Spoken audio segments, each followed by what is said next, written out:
यह पत्रिका गृह गंगा धारा जो पुनरुत्थान पितामही उप विद्यापीठ की है।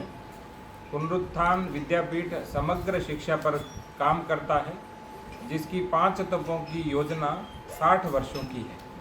इसमें तीसरा तप कुटुंब शिक्षा है।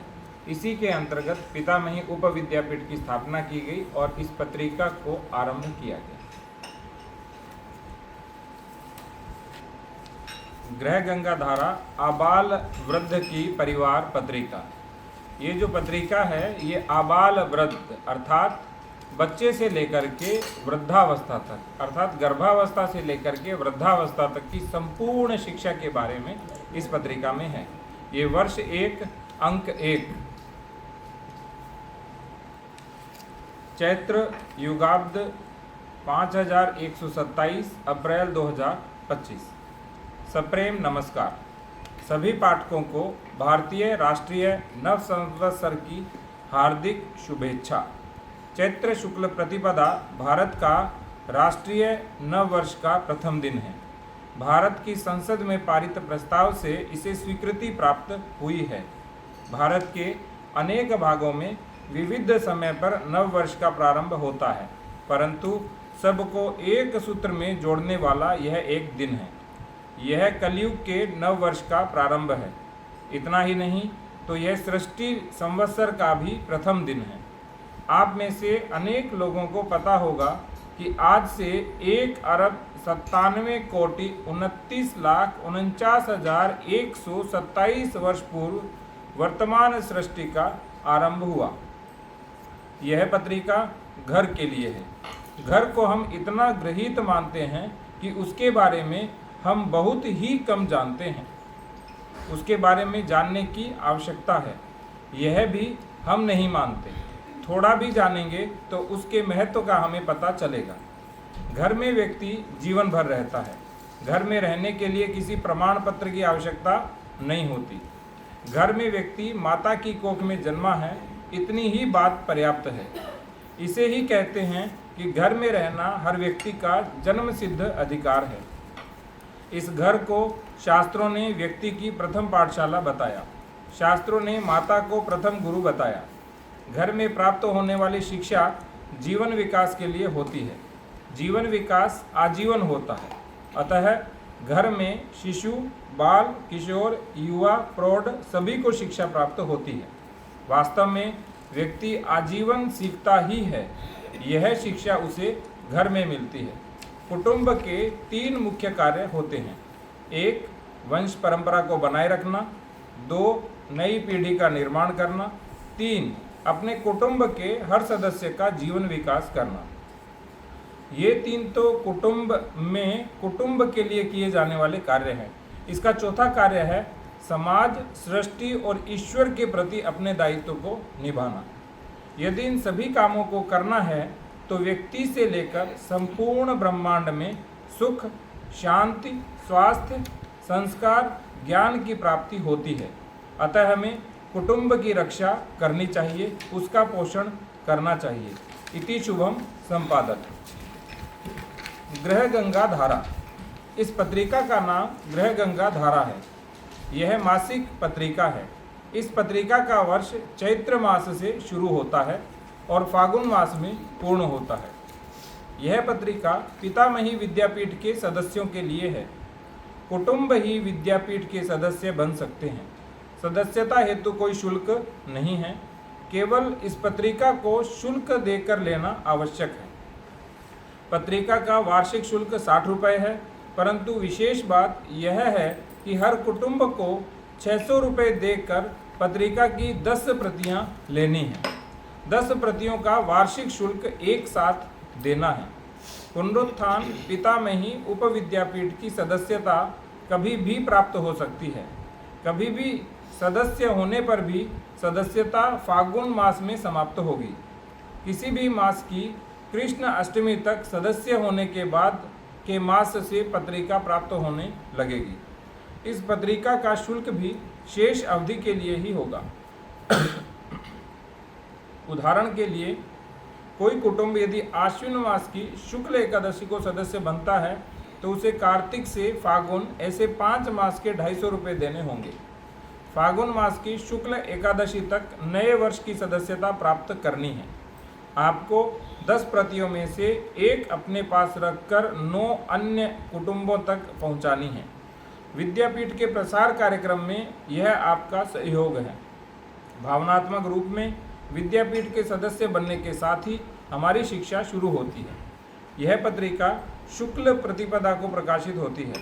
सदस्यों को शुक्ल पंचमी तक प्राप्त होगी। वाचक समझते ही होंगे, पत्रिका के संपादक, लेखक, व्यवस्थापक आदि सब सेवा भाव से ही कार्य करते हैं।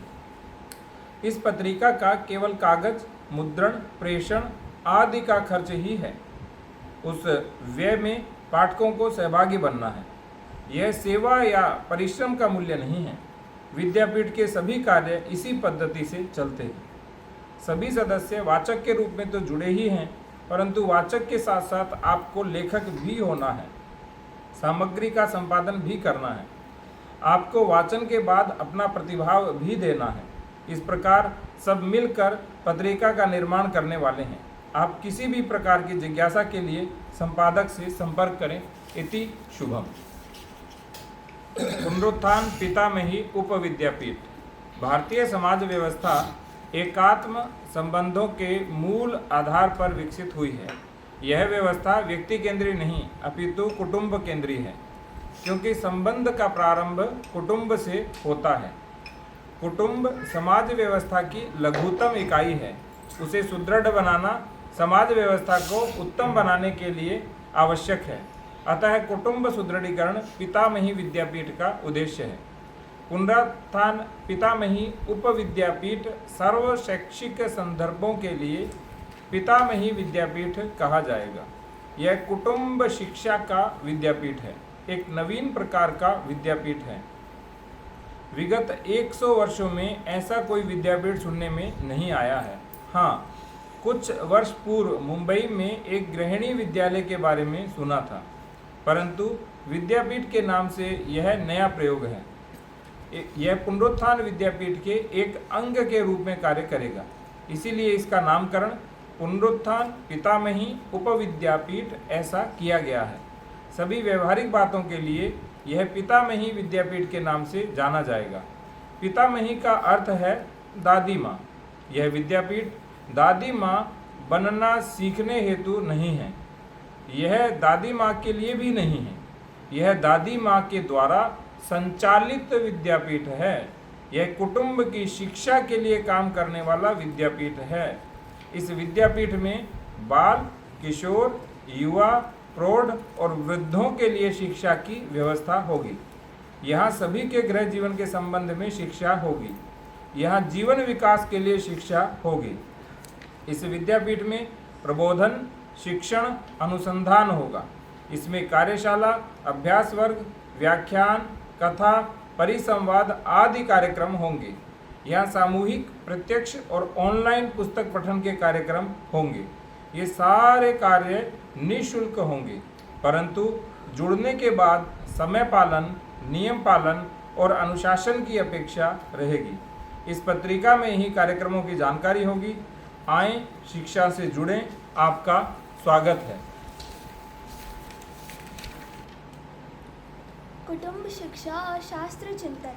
कुटुंब व्यवस्था कितनी मूल्यवान है, कितनी आवश्यक और उपयोगी है, इसके बारे में शास्त्रीय पद्धति से चिंतन होना आवश्यक है। समाज चिंतन और कुटुंब चिंतन पर अभारतीय चिंतन का प्रभाव इतना व्यापक और गहरा है कि हमें उसे दूर करने हेतु भारी प्रयास करने होंगे। इस दृष्टि से विद्वानों को सक्रिय बनना होगा। विद्वानों के कार्य के मुद्दे कुछ इस प्रकार रहेंगे। बिंदु संख्या 1, हमारे शास्त्र ग्रंथों में समाज व्यवस्था और कुटुंब व्यवस्था के बारे में क्या प्रस्तुत किया गया है, इसकी प्रस्तुति उचित रूप से करना। बिंदु संख्या 2, भारतीय समाज व्यवस्था के मूल तत्व को समझना और प्रस्तुत करना, युगानुकूल प्रस्तुति करना और उस दृष्टि से अनुसंधान करना। बिंदु संख्या 3, कुटुंब शिक्षा की व्यवस्था कैसे करें, इस दृष्टि से सुझाव देना। बिंदु संख्या 4, विभिन्न स्तरों पर विभिन्न स्वरूपों के पाठ्यक्रम और पाठन सामग्री निर्माण करना विद्वानों का कार्य है। यह कार्य अत्यंत आवश्यक है क्योंकि यह इस विषय के अन्य प्रयासों के लिए मार्गदर्शक होगा। इस गोष्ठी से हमारे बिखरे प्रयास सुग्रथित हो और व्यवस्थित हो, यही अपेक्षा है। कुटुंब शिक्षा लोक मंथन। हर भारतीय को घर में रहना है और हर घर को भारतीय होना है। भारतीय घर में भारतीय बनकर रहने का अर्थ क्या है? बिंदु संख्या 1, हमें घर के सभी सदस्यों के साथ आत्मीय संबंध बनाकर रहना है। परस्पर के अनुकूल और अन्य सदस्यों के लिए त्याग, सेवा, निष्ठा पूर्वक व्यवहार करना है। हमें गृह संचालन का दायित्व भी लेना है। कुटुंब को संस्कार, संस्कृति और धर्म का केंद्र बनाना है। बिंदु संख्या 2, कुटुंब को समाज के प्रति अपना क्या दायित्व है यह जानना है।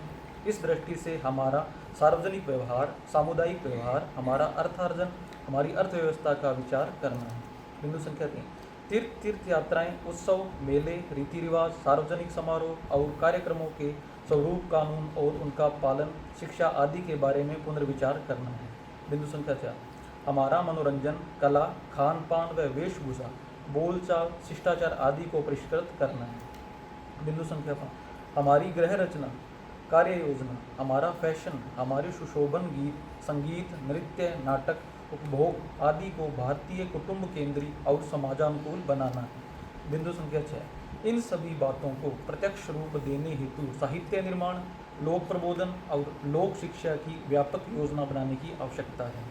लीना का जन्मदिन। आज लीना का जन्मदिन था, वह 6 वर्ष की हुई। आज लीना का जन्मदिन था, वह 6 वर्ष की हुई। जन्मदिन पर उसके माँ पिताजी ने सब बच्चों को बुलाया था। बच्चों के पितामह जो लीना का जन्मदिन था, वह 6 वर्ष की हुई। जन्मदिन पर उसके माँ पिताजी ने सब बच्चों को बुलाया था। बच्चों के माता पिता को भी बुलाया था। सब आए। लीना और उसके माँ पिताजी ने सबका स्वागत किया। सभी ने एक नई वस्तु देखी। कमरे में एक बड़ा तराजू रखा था, उसे फूलों से सजाया था। दोनों पलड़ों पर सुंदर आसन बिछे थे। पलड़े पर मालाएं झूल रही थी। लीना की माँ ने कहा, आज हम लीना की पुस्तक तुला करने वाले हैं।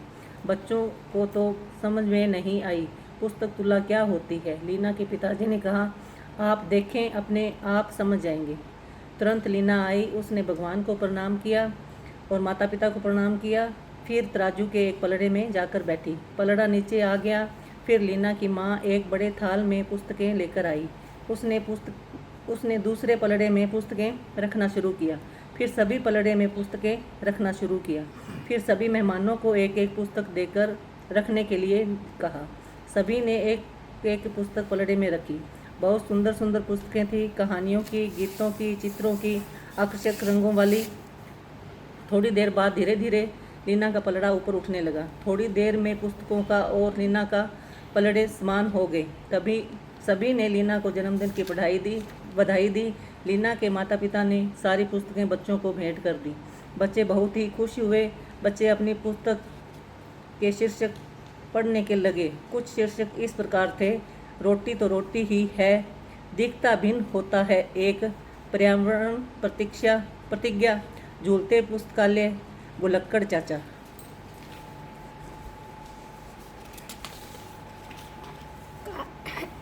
कालगणना। नंबर 1, बिंदु संख्या 1, हम दिन से गणना का प्रारंभ करेंगे। बिंदु संख्या 2, 7 दिन का एक सप्ताह। बिंदु संख्या 3, 15 दिन का एक पक्ष। बिंदु संख्या 4, दो पक्षों का एक मास। 4, 2 पक्षों का एक मास। 5, 2 मास की एक ऋतु। 6, 3 ऋतुओं का एक अयन। 7, 2 अयनों का एक वर्ष। 8, 10 वर्षों का एक दशक। 9, 12 वर्षों का एक तप। 10, 100 वर्षों का एक शतक। 11, 1000 वर्षों का एक सहस्त्राब्द। 12, अभी यहाँ रुकेंगे, आगे की गणना अगले अंक में। 13, दिन को वार कहते हैं। 7 वार के नाम इस प्रकार हैं: रविवार, सोमवार, मंगलवार, बुधवार, गुरुवार, शुक्रवार और शनिवार। 14 पक्ष की 15 तिथि होती है। 15 तिथि इस प्रकार है: प्रतिपदा, द्वितीया, तृतीया, चतुर्थी, पंचमी, षष्ठी, सप्तमी, अष्टमी, नवमी, दशमी, एकादशी, द्वादशी, त्रयोदशी, चतुर्दशी, पूर्णिमा, अमावस्या। 2 पक्षों के नाम हैं शुक्ल पक्ष, कृष्ण पक्ष। वर्ष के 12 मास के नाम हैं चैत्र, वैशाख, ज्येष्ठ, आषाढ़, श्रावण, भाद्रपद, आश्विन, कार्तिक, मार्गशीर्ष, पौष, माघ, फाल्गुन। 6 ऋतुओं के नाम इस प्रकार है: ग्रीष्म वर्षा, शरद, शिशिर, हेमंत, बसंत। 2 अयनों के नाम हैं उत्तरायण, दक्षिणायन। कुटुंब हेतु सुवर्ण कर्ण। करने से होता है, करने से ही होता है, करने से होता ही है। जो व्यक्ति अपने कर्तव्यों को स्वैच्छिक रूप से अनिवार्य बनाता है, वह सही अर्थों में अपनी स्वतंत्रता की रक्षा कर पाता है। आय के अनुसार व्यय करो, व्यय की कल्पना कर आय हेतु प्रयास करना छोड़ो। सुखी और श्रमद होने के 2 कारक हैं: विपुल सामग्री, संतोष गुण। आपका कुटुंब कैसा है यह देखो।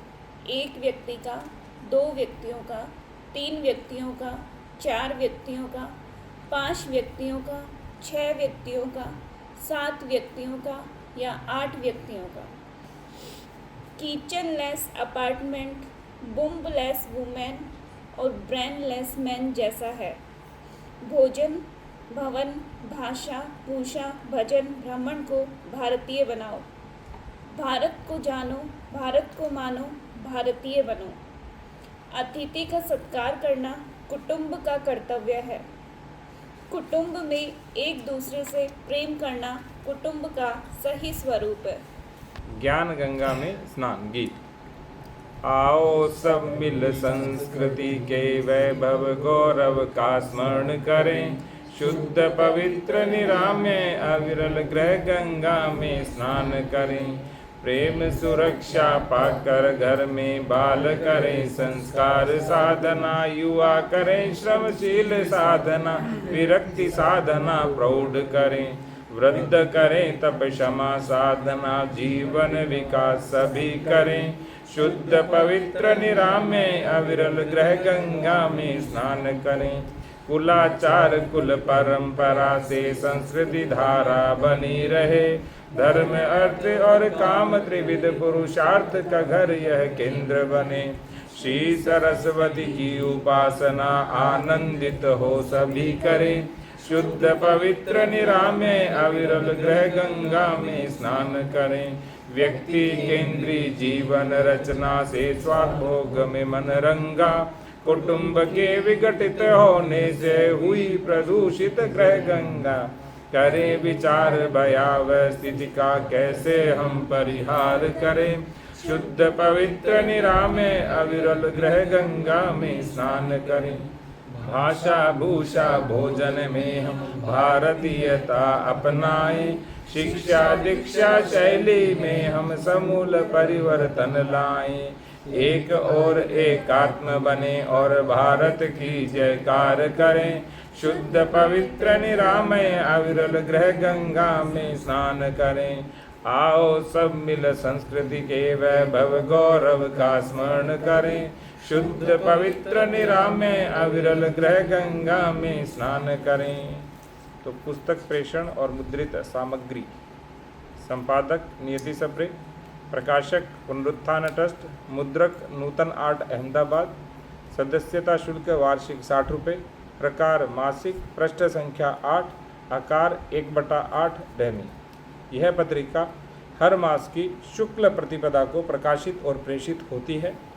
शुक्ल दशमी तक न मिलने पर संपादक से मोबाइल नंबर 9425082372 पर संपर्क करें। सबसे पहले हम संपादकीय को देखेंगे।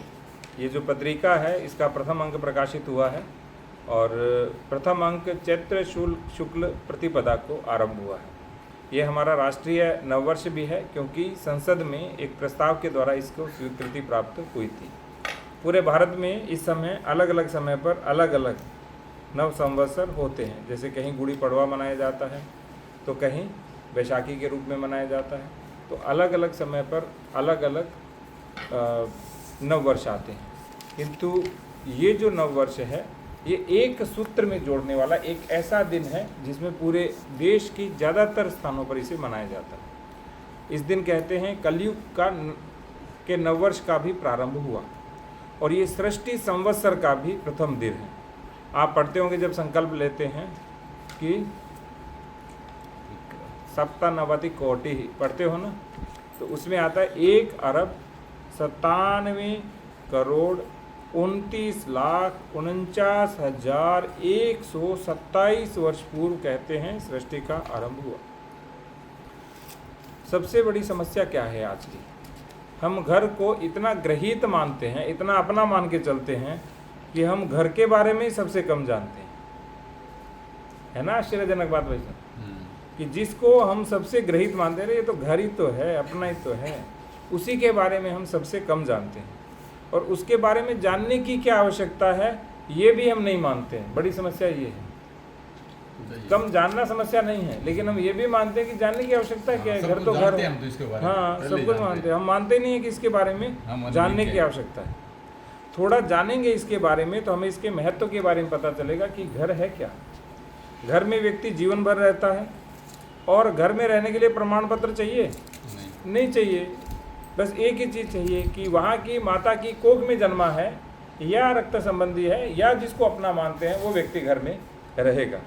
बस इतनी बात पर्याप्त होती है। नहीं तो हर जगह आप एडमिशन लेने जाओगे तो क्या होगा, कोई सर्टिफिकेट, कुछ योग्यता की आवश्यकता पड़ती है। घर में जन्म लेना ही योग्यता है घर में रहने की। इसीलिए कहते हैं कि घर में रहना हर व्यक्ति का जन्म सिद्ध अधिकार है। व्यक्ति कहीं भी संसार में जाए वो लौट करके कहाँ आएगा? घर में ही आएगा। तो इसीलिए शास्त्रों ने क्या बोला कि घर व्यक्ति की प्रथम पाठशाला है, और माँ प्रथम गुरु है। माता प्रथमो गुरु, पिता द्वितीयो। तो घर में कैसी शिक्षा होनी चाहिए? जो जीवन का विकास करे, क्योंकि बच्चा जन्म लेता है उसे पूरे जीवन आगे चलना है, और जीवन विकास एक दिन नहीं होता है, आजीवन होता है। इसलिए ये नहीं कि हमारे बच्चे तो बड़े हो गए, अब क्या शिक्षा की आवश्यकता है, हम सोचते ही हैं ना, ये ऐसा नहीं होता। घर में शिक्षा की आजीवन आवश्यकता होती है। और किसे होती है? चाहे शिशु हो, बालक हो, किशोर हो, युवा हो, प्रौढ़ हो, वृद्ध हो, सभी को आजीवन शिक्षा मिलती रहती है। आजीवन सीखते भी रहते हैं और घर में आजीवन सिखाते भी रहते हैं। तो कुटुंब के 3 प्रमुख कार्य क्या है? सबसे पहले प्रजातंतु माम व्यच्छेदसी, अर्थात प्रजातंतु बनाए रखें, अर्थात वंश परंपरा को बनाए रखें। 2 परंपरा होती है। एक वंश परंपरा होती है जिसे हम बिंदु परंपरा कहते हैं। दूसरी कौन सी होती है? मानस परंपरा होती है, जिसे हम गुरु परंपरा कहते हैं। ठीक है, जहाँ पर मानस पुत्र के रूप में होते हैं, और यहाँ पर हम बिंदुज पुत्र के रूप में होते हैं। 2 काम क्या होता है? नई पीढ़ी का निर्माण। जैसे हम अपने पोते पोतियों को, अपने बच्चों को खिलाते हैं, ये क्या है? नई पीढ़ी का निर्माण। तो जो सबसे बड़ा काम आज भी हमारे परिवारों में हो रहा है, बहुत से परिवारों में बंद हो गया है। दादा दादी के साथ पोता पोती रहते हैं और वो प्रसन्न रहते हैं और उनका विकास होता है, बहुत अधिक विकास होता है। आजकल सोचते हैं क्रैच में जाने से विकास होता है। क्रैच में तो क्रैक हो जाता है बच्चा, आपके परिवार से भी, बाकी लोगों से भी। वास्तविकता क्या है? जो माता पिता, दादा दादी, चाचा चाची, मौसा मौसी, बुआ फूफा, इनके साथ बच्चा रहता है, मामा मामी, वहाँ बच्चे का विकास अधिक होता है, न कि अन्य स्थानों पर भेजने से। और तीसरा क्या है? कुटुंब के हर सदस्य का जीवन विकास करना हमारा दायित्व है। हर सदस्य का दूसरे सदस्य के प्रति दायित्व है। जैसे मेरा सबके प्रति दायित्व, पिताजी का सबके प्रति, भाई साहब का सबके प्रति, माता का सबके प्रति। और जब हमारा सबके प्रति होगा तो सबका किसके प्रति होगा? हमारे प्रति अपने आप हो जाएगा। तो एक व्यक्ति के लिए सारे लोग काम करेंगे। सोच के देखिए उस व्यक्ति का जीवन कितना सरल हो जाएगा जब एक व्यक्ति के लिए सारे लोग काम कर रहे हैं। और कुटुंब के टूटने के भी यही कारण थे। सब कहते हैं नहीं भाई मैं मेरा काम करूंगा, आप अपना काम करो। तो कुटुंब क्या होने लग गए? अलग होने लगे। यदि सारे लोग एक दूसरे के लिए काम करें तो सब क्या मल्टीप्लाई हो जाएंगे, कई गुना हो जाएंगे। और चौथा कार्य जो कुटुंब का है, ये 3 तो कुटुंब के लिए जो काम होते हैं वो है, यानी कुटुंब के लिए 3 काम। 1 वंश परंपरा बनाए रखना, 2 नई पीढ़ी का निर्माण करना, और 3 कुटुंब के प्रत्येक सदस्य का जीवन विकास। और चौथा काम जो है वो कुटुंब का बाहर क्या है, समाज के लिए, सृष्टि, प्रकृति या धरती के लिए और ईश्वर के लिए अपने दायित्व को निभाना। लेकिन वो संस्कार आएंगे कहाँ पे? वो संस्कार भी कुटुंब में ही आएंगे कि बेटा जाओ, समाज में ऐसे बोलना है, ऐसे चलना है, ऐसे सबका सम्मान करना है। और सृष्टि क्या करना है? सृष्टि की रक्षा करनी है, जीव दया करनी है। इसलिए हम क्या करते हैं प्रतिदिन? तुलसी को, केले को, उसके बाद वटवृक्ष को, पक्षियों को और गाय को, सबको पानी पिलाना, सूर्य भगवान को जल चढ़ाना, ठीक है। और कुत्ता है और चींटी है या बंदर है, उनको भी कुछ न कुछ खिलाना। और जो घर में अवशेष बचे वो नाली में या डस्टबिन में नहीं बहाना, आसपास पेड़ पौधे में डाल के आ जाओ, वहाँ कोई ना कोई जीव उसको खा लेगा। आपका बचा हुआ एक दाना चींटी के पूरे 2-3 दिन का भोजन बन जाता है। ये हमें समझना चाहिए। हम एक चावल के दाने क्या करते हैं? बहा देते हैं। उसे उठा के लेके जाओ और उसे कहाँ डाल दो? गमले में डाल दो, पेड़ में डाल दो, पौधों में डाल दो। इसीलिए मैं हमेशा कहता हूँ आप लोगों को। और इन सब कामों को करना है तो क्या है, यदि ये काम होने लगे तो क्या होगा? व्यक्ति से लेकर के संपूर्ण ब्रह्मांड में सुख भी आएगी, शांति भी आएगी, स्वास्थ्य भी आएगा, संस्कार भी आएगा और ज्ञान भी आएगी। और जब हमारी रक्षा होगी तो हमारे कुटुंब की रक्षा अपने आप हो जाएगी, उसका पोषण भी हो जाएगा। तो हमें क्या करनी चाहिए? अपने कुटुंब की रक्षा, अपने कुटुंब का पोषण करना चाहिए। अब मैं ग्रह गंगा धारा पत्रिका के बारे में थोड़ा सा बताऊंगा। ये मासिक पत्रिका है, 1/8 डेमी साइज की है। चैत्र मास से आरंभ हुआ है और फागुन मास में इसका जो वर्ष है पूर्ण होगा। और कुटुंब के लोग इसके सदस्य होंगे और सदस्यता का कोई शुल्क नहीं है। बस पत्रिका जो है वो 60 रुपये की है वार्षिक, और 600 रुपये आपको इसलिए देने पड़ेंगे क्योंकि 10 सदस्यों को आपको जोड़ना है। और इसकी सदस्यता कभी भी प्राप्त हो सकती है, किंतु समाप्त हमेशा फागुन मास में होगी। और किसी भी महीने की कृष्ण अष्टमी तक सदस्य होने के बाद जो पत्रिका है वो आपको प्राप्त होने लगेगी और जो शुल्क है वो शेष अवधि का ही आपका लगेगा, ठीक है। और 10 प्रतियां आपको लेनी हैं, 1 प्रति अपने पास रखनी है और 9 कुटुंब को देनी है। और जो प्रचार प्रसार का कार्य है ये विद्यापीठ के लिए आपका भावनात्मक सहयोग भी है और इस राष्ट्र के कुटुंब के विकास में आपका योगदान भी है। तो शुक्ल प्रतिपदा को प्रकाशित होगी और शुक्ल पंचमी 4-5 दिन में पत्रिका आप तक पहुंच जाएगी। आपको पता है कि पुनरुत्थान विद्यापीठ और पितामही विद्यापीठ में संपादन, लेखन और व्यवस्थापन ये सारे जो काम हैं वो सेवा भाव के लिए होते हैं। जो व्यय हो रहा है वो कागज का, मुद्रण का, प्रेषण का, उसी व्यय के अंदर आपको भेजा जा रहा है। सेवा या परिश्रम का कोई मूल्य नहीं है, वो पुनरुत्थान में निःशुल्क होता है और पुनरुत्थान विद्यापीठ के सारे कार्य इसी तरह से चलते हैं।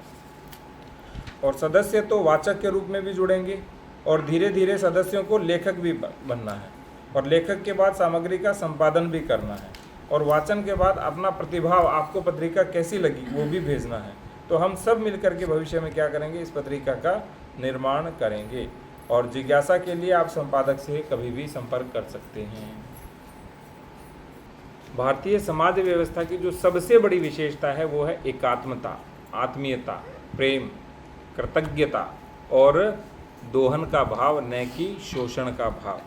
तो एकात्म का अर्थ क्या है? हम सभी एक ही आत्म तत्व से जुड़े हैं और उसी के आधार पे सबका विकास हुआ। भगवान कृष्ण कहते हैं ना, मत्तः परतरम नान्यत् किंचिदस्ति धनंजय मयि सर्वमिदं प्रोतं सूत्रे मणिगणाइव। अर्थात सारे जो सूत्र हैं वो, उसमें जो मोती हैं वो सारे सृष्टि है, ये पंच महाभूत हैं, ये प्राणी हैं, वनस्पति हैं और मनुष्य हैं। और इनको सूत्रों को जोड़ने वाला कौन है? स्वयं भगवान है। मत्तः परतरम नान्यत्, ठीक है। तो आगे क्या बोलते हैं इसमें कि हमारी जो व्यवस्था है ना वो व्यक्ति केंद्रीय नहीं है। अभी सबसे बड़ी समस्या क्या है? हर व्यक्ति श्रेष्ठ, मैं हूँ, मेरा घर, मेरा अकाउंट। हमारे क्या होता था? सबका ज्वाइंट अकाउंट होता था। एक ज्वाइंट अकाउंट किसके पास रहता था? माँ के पास या दादी माँ के पास। वहीं से पैसे जाते थे, वहीं सारे पैसे आते थे। घर में चाहे कितने भाई कितने बहन हो, कोई समस्या इसमें नहीं थी। लेकिन धीरे धीरे क्या हुआ? समाज व्यक्ति केंद्रीय हुआ। लेकिन हमारा जो समाज है वो क्या है? कुटुंब केंद्रीय। इसलिए हम बार बार कहते हैं कि आर्थिक जो सबसे छोटी इकाई है भारत की वो क्या है? ग्राम। समाज की जो सबसे छोटी इकाई है वो कुटुंब, व्यक्ति नहीं है, व्यक्ति का कोई अस्तित्व नहीं है, लेकिन कुटुंब में व्यक्ति का अस्तित्व है। और सांस्कृतिक जो सबसे छोटी इकाई है वो क्या है? पूरा राष्ट्र। तो समाज व्यवस्था की लघुत्तम इकाई है हमारी कुटुंब, और सुदृढ़ इसको बना लिया तो समझो समाज अपने आप सुदृढ़ हो जाएगा। आज समाज में समस्याएं क्यों हैं? क्योंकि कुटुंब में उसको सिखाया नहीं जाता किस तरह से माता बहन बेटियों के साथ व्यवहार करना है, किस तरह से सबका सम्मान करना है, कैसे अपने उत्तरदायित्वों को, कर्तव्यों को अपने प्रति और प्रकृति के प्रति और राष्ट्र के प्रति निभाना है। और कुटुंब सुदृढ़ीकरण ही क्या है? पितामही विद्यापीठ का उद्देश्य है। तो नाम तो इसका पुनरुत्थान पितामही उपविद्यापीठ है, लेकिन सारे शैक्षिक संदर्भों के लिए और आम बोलचाल के लिए इसको हम क्या कहेंगे? पितामही विद्यापीठ, ग्रैंड मदर्स यूनिवर्सिटी, दादी माँ का विद्यालय, दादी माँ का विश्वविद्यालय। तो ये एक नवीन प्रकार का है। आपने गत 100 वर्षों में ऐसा सुना भी नहीं होगा, ऐसा कभी कोई शुरू हुआ था क्या? हाँ, मुंबई में एक गृहिणी थी, उन्होंने शुरू किया था जिसका नाम था गृहिणी विद्यालय। किंतु ये हमारा जो प्रयोग बिल्कुल नया है, नया नामकरण है। पितामही का भी हमने अर्थ बताई दिया, दादी माँ है और दादी माँ के द्वारा संचालित। तो इसमें ये नहीं कि दादी माँ बनना सीखें, इसमें ये नहीं है कोई सीखे पितामही विद्यापीठ। दादी माँ पढ़ाएंगी, दादी माँ संचालित करेंगी, दादी माँ इसका नेतृत्व करेंगी और वो कुटुंब की शिक्षा देंगी। और हमने शुरू में बता दिया, बाल से लेकर के और वृद्धावस्था तक सारी शिक्षा का इसमें समावेश होगा। और सभी के गृह जीवन के संदर्भ में क्या होगी? शिक्षा। और जीवन विकास के लिए शिक्षा होगी। और इसमें क्या करना पड़ेगा? प्रबोधन। प्रबोधन का अर्थ क्या है? किसी को जागरूक करना, मोटिवेट करना। शिक्षण, पढ़ाना भी होगा। और अनुसंधान, धीरे धीरे आपको लगेगा अरे ये चीज़ बहुत महत्वपूर्ण है, इसमें ऐसा भी हो सकता है। जैसे आज हमने सुबह क्या पढ़ा? कोला नहीं, पेस्ट नहीं। उसमें पता लगा ना कितनी गहरी बात है। और इसमें कार्यशाला भी होंगी, अभ्यास वर्ग भी होंगे, व्याख्यान भी होंगे, कथा भी होंगे, परिसंवाद भी होंगे, सारे कार्यक्रम होंगे। ये सामूहिक भी कार्यक्रम होंगे, प्रत्यक्ष भी होंगे, और ऑनलाइन पुस्तक पठन के रूप में भी ये सारे कार्यक्रम रहेंगे। और सारे कार्यक्रम निःशुल्क होंगे। लेकिन निःशुल्क है इसका अर्थ ये नहीं है कि इच्छा से आओ, इच्छा से जाओ। समय का पालन अवश्य करना, नियम पालन अवश्य करना, अनुशासन की अपेक्षा तो अनिवार्यता है ही। कुटुंब शिक्षा है वो बहुत ही मूल्यवान है, उपयोगी है। इसके बारे में हम लोगों को हमेशा चिंतन करना चाहिए। कुटुंब शिक्षा के ऊपर आजकल अभारतीयता का बहुत ज़्यादा प्रभाव हो गया है, विदेशी प्रभाव बहुत ज़्यादा हो गया है। तो इसके ऊपर हमें चिंतन करके इसको धीरे धीरे दूर करने का बहुत प्रयास करना चाहिए। इसके लिए हमें बहुत सारे जो विद्वान हैं, जो भारतीयता के बारे में जानते हैं, उनके ज्ञान को समझना चाहिए, उनके संपर्क में रहना चाहिए, और क्या व्यवस्था हम लोगों के लिए अच्छी होगी इसके बारे में चिंतन करना चाहिए। हमारे शास्त्रों में तो समाज व्यवस्था और कुटुंब व्यवस्था जो प्रस्तुत की गई है वो बहुत ही अच्छी व्यवस्था थी, लेकिन पश्चिमीकरण और अभारतीयता का इतना प्रभाव हो गया उसके ऊपर, तो सारे कुटुंब व्यवस्था ही विच्छेदित या अव्यवस्थित हो गई है। दूसरा कि हमें भारतीय व्यवस्था के जो मूल तत्व थे, मतलब परिवार में कैसे रहना है, समाज के बारे में, समाज किस तरीके से उपयोगी सब लोगों के लिए पहले उपयोगी होता था, किस तरीके की अर्थव्यवस्था होती थी, किस तरीके का कुटुंब होता था, किस तरीके से बच्चों की परवरिश होती थी, इन सब चीज़ों को हम लोगों के लिए समझना बहुत ज़्यादा ज़रूरी है। और उसके लिए आज के अनुसार मतलब उनमें अनुसंधान करना चाहिए ज़्यादा से ज़्यादा। कुटुंब शिक्षा की व्यवस्था कैसे करें, इस दृष्टि से सुझाव देना चाहिए। विभिन्न प्रकार के पाठ्यक्रम और पठन सामग्री का निर्माण विद्वानों के द्वारा किया जाना चाहिए, और अन्य प्रयासों से भी मार्गदर्शन करना चाहिए, ताकि सभी जो बिखरे हुए जो सब लोग अलग अलग जगहों पे अपने अपने ज्ञान का प्रसार कर रहे हैं, जो भारतीय लोग हैं, उनकी गोष्ठी, सम्मेलन और ये सब आयोजित किए जाने चाहिए, ताकि ज़्यादा से ज़्यादा कुटुंब व्यवस्था को और सुदृढ़ किया जा सके, व्यवस्थित किया जा सके और सब लोगों तक पहुंचाया जा सके। लोक मंथन, इसमें बताना है या समझना है भारतीय को घर में कैसे रहना है, भारतीय कैसे होना है, भारतीय बनकर रहने का अर्थ क्या है, इसमें सभी को अपने त्याग, सेवा, निष्ठापूर्वक सभी से व्यवहार करना है और गृह संचालन कैसा करना है उसका दायित्व भी लेना है। ऐसे नहीं है भी एक भाई कितना ही कमा रहा है और दूसरा नहीं कमा रहा है तो अलग हो जाए। सभी को जैसे पहले अपने दादा दादी के पास एक ही पैसा था, सभी खर्चे उसी से चलते थे, वैसा ही रहना है। उत्सव, मेले, रीति रिवाज इनका भी अपने को ध्यान रखना है, उनका अपना संस्कृति को बनाए रखना है। और सभी कार्य योजना हमारे फैशन, सुशोभन, गीत, संगीत, नृत्य, नाटक उपयोग भारतीय के हिसाब से ही होनी चाहिए। इस तरह से अपने को अपना कुटुंब का अच्छे से रहना है और सामंजस्य बना के रखना है। इसमें जो बताया गया है कैसे सबसे आत्मीय संबंध, जैसे अभी पिताजी ने बताया कि परस्पर एक दूसरे के लिए अनुकूलन होना चाहिए, परस्पर निर्भरता, अंतर निर्भरता। ये जो आजकल सो कॉल्ड इंडिपेंडेंट होना सबसे बड़ा दास होना है। जो इंडिपेंडेंट है वो सबका दास हो जाता है, लेकिन जो इंटरडिपेंडेंट है वो सबसे अधिक स्वतंत्र है, वो और कुछ भी कर सकता है। ये हमें समझना पड़ेगा। और जो कुटुंब है वो संस्कार, संस्कृति और धर्म का केंद्र बिंदु बने। और समाज के प्रति जो सार्वजनिक व्यवहार है, सामुदायिक व्यवहार है, हमारा अर्थार्जन और अर्थव्यवस्था, उसके ऊपर भी विचार करना। जैसे आज सुबह हमने विचार किया कि कैसे हम एक वर्ष में 3000 रुपया बचा सकते हैं, केवल छोटा सा काम करके। क्या करके?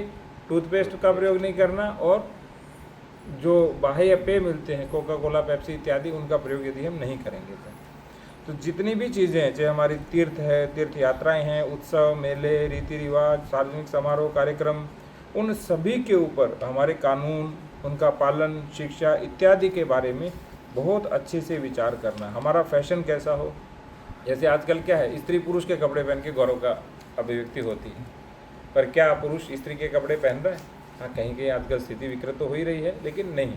तो इसका अर्थ क्या है? आपने अपने को हीन मान लिया और दूसरे में गौरव समझने लगे। तो पुरुष का पुरुष होना गौरव है, स्त्री का स्त्री होना गौरव है। और इसी तरह से जब ये काम हम करेंगे तो इसके लिए लोक प्रबोधन और लोक शिक्षा की भी योजना बनानी पड़ेगी। तो पुनरुत्थान विद्यापीठ में 5 तप हैं। कितने हैं? 5 तप हैं। और एक तप का कितने वर्ष का होता है? 12 वर्ष का होता है। और पहला तप कौन सा है? नैमिषारण्य तप। तो इसमें लिखा है साहित्य निर्माण। तो नैमिषारण्य तप में हमने क्या किया? साहित्य निर्माण किया। दूसरा क्या है? लोक प्रबोधन या लोक शिक्षा।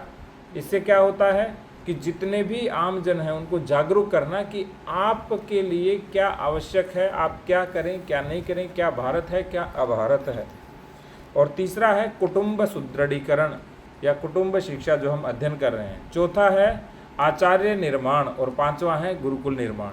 तो 2004 से आरंभ होकर के 2064 में पुनरुत्थान विद्यापीठ की कार्य योजना पूर्ण होगी, जब पूरे भारत में भारतीय शिक्षा विद्यमान होगी।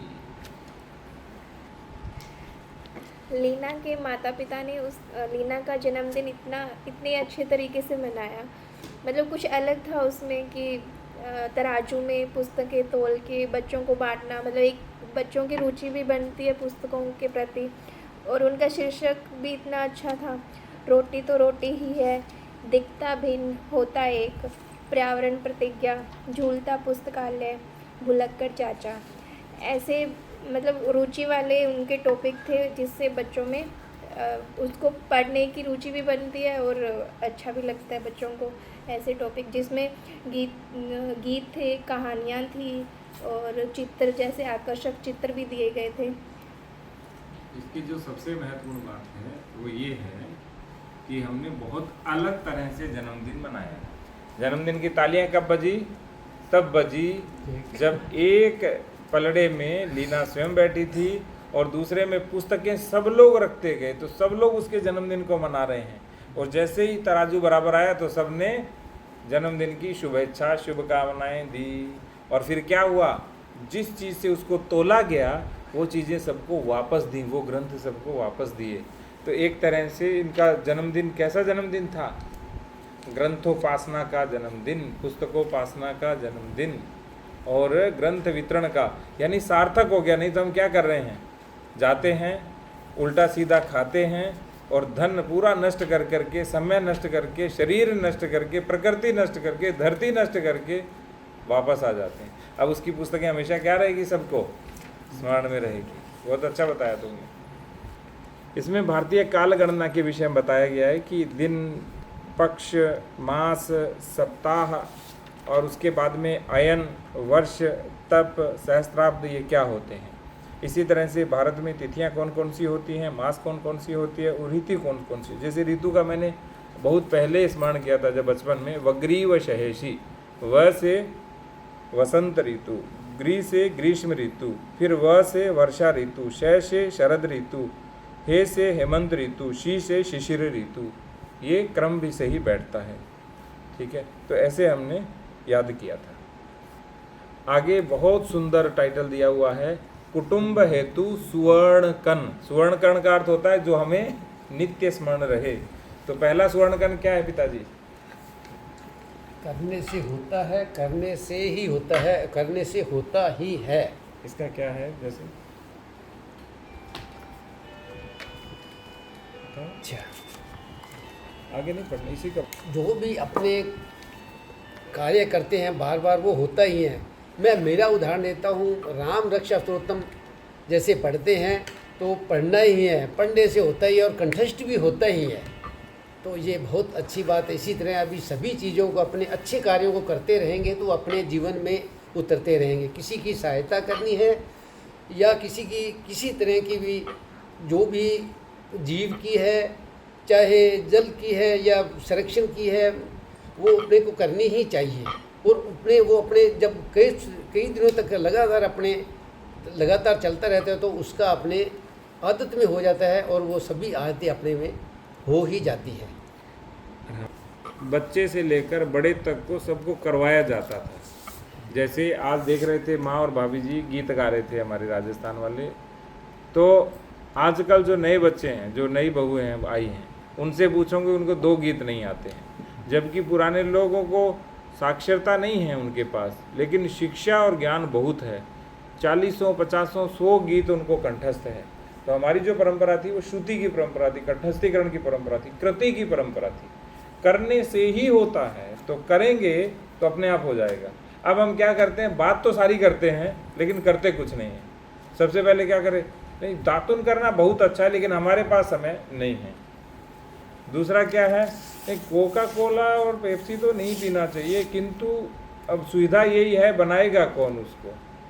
तो समस्या ये है, हमने सुविधा के नाम पर अपने जीवन की सुरक्षा, प्रकृति की सुरक्षा, धन की सुरक्षा सबको त्याग दिया। केवल सुविधा चाहिए, बाकी शरीर गया, हाँ शरीर गया गड्ढे में। ये स्थिति है। दूसरा जो इसमें बिंदु है, सुवर्ण कण है, वो है अपने कर्तव्यों को स्वैच्छिक रूप से अनिवार्य बनाओ। जैसे मैं दबाव डालूंगा ना, आज से आप बंद करो ये काम करना, कोई नहीं करेगा। तो स्वैच्छिक, अंदर से इच्छा जागृत होनी चाहिए, और अंदर से इच्छा होगी और तब अनिवार्य होगा, तब वो स्थायी हो जाएगा, परमानेंट काम हो जाएगा। इसीलिए सारी चीज़ों को बचपन में गर्भ से ही सिखा देना। जैसे मोबाइल का प्रयोग 16 वर्ष की आयु तक नहीं करना तो नहीं करना, ठीक है, क्योंकि क्रिएटिविटी उसी से बढ़ेगी। नहीं तो उसकी क्रिएटिविटी समाप्त हो जाएगी मोबाइल को दिखा दिखा करके। आंखें समाप्त, क्रिएटिविटी समाप्त, ज्ञान समाप्त, बुद्धि समाप्त, सब कुछ समाप्त। तो स्वैच्छिक रूप से अनिवार्य का अर्थ क्या है कि अपने आप से काम सारे करना, लेकिन मन से करना। और अपनी स्वतंत्रता की रक्षा भी इसी हो पाती, जब हम काम मन से करेंगे तो दूसरा भी हमारे लिए क्या करेगा, मन से करेगा, तब हम वास्तव में स्वतंत्र हैं। आय के अनुसार व्यय करो, व्यय की कल्पना कर आय हेतु प्रयास करना छोड़ो। यानी जितनी अपनी आमदन है उसके अनुसार ही खर्चा करो, उससे ज़्यादा नहीं करो। ये नहीं कि अपने पहले सोच लें भी अपने तो इतने खर्चा करेंगे और उसके अनुसार फिर बाद में कमाई के लिए प्रयास करें। उससे अपना क्या कोई गलत तरीका निकालेंगे भी, अपना ज़्यादा खर्चा आने वाला है तो अपने किसी भी उल्ट तरीके से इतना पैसा तो कर ही लें। जबकि अपने को करना ये चाहिए कि अपने जो खर्चे हैं उनको लिमिट में रखें और अब जितनी का आय है उसी के अनुसार करें। सुखी और समृद्ध होने के 2 कारक हैं, विपुल सामग्री और दूसरा है संतोष गुण। यानी हमें ज़्यादा से ज़्यादा कमाने पर, अभी ज़्यादा ध्यान कौन लग रहा है वर्ड, सुखी और समृद्ध होने का उपाय हमारे शास्त्रों में बताया गया है। शत हस्तेन समाहरः सहस्त्र हस्तेन संकिरः। आप 100 हाथों से कमाओ किंतु सहस्त्र हाथों से बांटो। तो सुखी भी होगे और समृद्ध भी होगी। सामग्री विपुल होनी चाहिए, लेकिन ट्रस्टीशिप की तरह हमारे को रहना चाहिए और दूसरों को देने के भाव से रहना चाहिए और संतोष गुण होना चाहिए, अपव्यय नहीं होना चाहिए। आप अपना कुटुंब कैसे देखोगे? अकेले ही कुटुंब बनोगे या ज़्यादा सदस्य बनेंगे? तो हमें ध्यान रखना चाहिए कुटुंब में अधिकाधिक सदस्य होने चाहिए। और आगे है किचन लेस अपार्टमेंट। अपार्टमेंट तो है लेकिन किचन नहीं है। क्यों? क्योंकि बाहर से ऑर्डर देते हैं, स्विगी जोमेटो को ऑर्डर देते हैं, सब बनता ही नहीं है। और बाहर वालों का क्या बनाने का भाव होता है आपको पता नहीं है। इसके बाद में बूम लेस वोमेन और ब्रेन लेस मैन। ब्रेन ही नहीं है हमारे पास, ऐसे ही काम कर रहे हैं। और आगे क्या है? चाहे भोजन हो, भवन हो, भाषा हो, भूषा हो, भजन हो, भ्रमण हो, सब भारतीय रहने चाहिए। भारत को जानो, भारत को मानो और भारतीय बनो, ये ही सूत्र है। यानी यदि कोई कहेंगे ना, जैसे संतों के पास जाते हैं तो वो नामदान देते हैं, तो पुनरुत्थान का नामदान क्या है? भारत को जानो, भारत को मानो और भारतीय बनो। और अतिथि का सत्कार करना। आजकल अतिथि आते हैं तो क्या कहते हैं? अरे कौन क्या बनाएगा, कौन भोजन बनाएगा। पहले क्या होती थी माताएं, तुरंत बताओ जी थे कि खाओगा, क्या करोगे, तुरंत भोजन तैयार हो जाती थी। तो अतिथि का जितना सत्कार करेंगे हमें उतना आशीर्वाद मिलेगा। और कुटुंब में एक दूसरे से प्रेम करना। हो सकता है कोई कम काम करता हो, कोई अधिक करता हो, किसी से कम होता हो, अधिक होता हो, लेकिन प्रेम पूर्वक रहना, प्रेम सबसे बड़ा संबंध है। इसीलिए कहते हैं ना, जब भारत जीतता है तो पूरा विश्व जीतता है और कोई हारता नहीं है। क्यों? क्योंकि भारत प्रेम से जीतता है, इसीलिए पूरा विश्व हारता नहीं। तो आगे ज्ञान गंगा में स्नान गीत है और गीत हमने पढ़ ही दिया। धन्यवाद। धन्यवाद नहीं बोलेंगे क्योंकि धन्यवाद बोलना भी हिंदी में अंग्रेजी बोलना है, ये हम थैंक यू का अनुवाद करना है। तो आनंद हुआ, प्रसन्न हुआ, ग्रह गंगा में सबने स्नान किया। जय पुनरुत्थान।